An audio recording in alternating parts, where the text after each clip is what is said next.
रत्तम्मा नारियल की बंडी ढकेलते हुए सारा गांव घूमती है। कोई भी उसके पास नारियल नहीं खरीद रहा।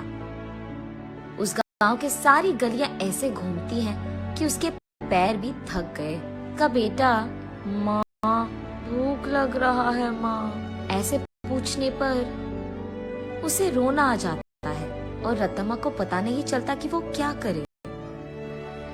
तब वो एक जगह उसकी बंडी रोककर एक नारियल काटकर, आज के लिए खाकर अपना पेट भर लो बेटा, कल अच्छा खाना खिलाऊंगी, ऐसे कहकर अपने बेटे को देखते हुए अपने जीवन को कोसती है। मगर वो दोष किसको मानेगी? रत्तम्मा को समझ में नहीं आता। एक समय में रत्तम्मा बाकी गांव वालों की तरह ही छोटे मोटे कूली का काम करती थी, लेकिन उसे लगता है कि उसे उसका मेहनत का फल नहीं मिल रहा। इसी दुख में वो दिन गुजारती थी। कुछ ही दिन पहले रत्तम्मा का पति पी पी कर मर गया। घर के सारे पैसे वो अपने दारू में लगा दिया और घर में एक फूटी कौड़ी भी नहीं है। इसीलिए रत्तम्मा को क्या करे ये पता नहीं चल रहा था और उसे इसी बात का डर था कि वो अपने बेटे को कैसे पढ़ाएगी। एक दिन वो अपने घर के बरामदे में बैठकर यही सोचती रहती है कि वो पैसे कैसे कमाएगी। तभी फैसला करती है कि वो एक छोटा सा व्यापार करेगी। इसी सोच में वो जब सर उठाकर ऊपर देखती है, उसके घर के ठीक सामने मौजूद एक नारियल का पेड़ उसे नजर आता है। तब वो फैसला करती है कि वो नारियल बेचेगी। उसके फैसले के अनुसार ही वो अगले दिन उस गांव के जंक्शन के बीच में नारियल का एक छोटा सा बंडी लगाती है। लेकिन तब तक उसी जंक्शन पे दो और ऐसे व्यापारी थे जो नारियल बेच रहे थे।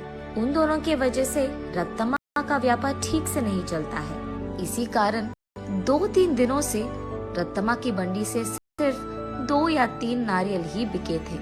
बाकी सारे वैसे के वैसे ही रह गए।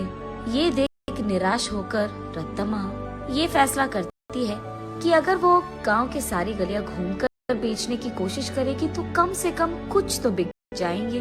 तब जाकर वो ऐसे गलियों में घूमती रहेगी। आंखों में से निकल रहे आंसू को पोंछकर वो बस अपनी किस्मत को कोसकर घर जाने ही लगती है कि बीच रास्ते में उसे एक पाठशाला नजर आती है। उस पाठशाला के बच्चे वहाँ बेच रहे स्नैक्स को देख उस दुकान के चारों ओर घेर कर उनको खरीदने लगते हैं। ये देख रत्तम्मा का बेटा, माँ मुझे भी वो खाना है माँ, ऐसे वो भोला बच्चा पूछता है। ठीक तभी अचानक रत्तम्मा को एक अच्छी योजना सूझती है। तब वो उसके बेटे से ऐसे कहती है, हमारे पास उसको खरीदने के पैसे नहीं है बेटा, लेकिन घर जाते ही मैं तुम्हारे लिए एक बहुत अच्छी मिठाई बनाऊंगी, ठीक है? चलो हम अभी घर चले जाएंगे। घर आते ही बचे नारियल में से कुछ ही को काटकर उनसे कुछ मिठाइयाँ बनाती है और उन मिठाइयों को अगले ही दिन उस पाठशाला के पास बेचने लगती है।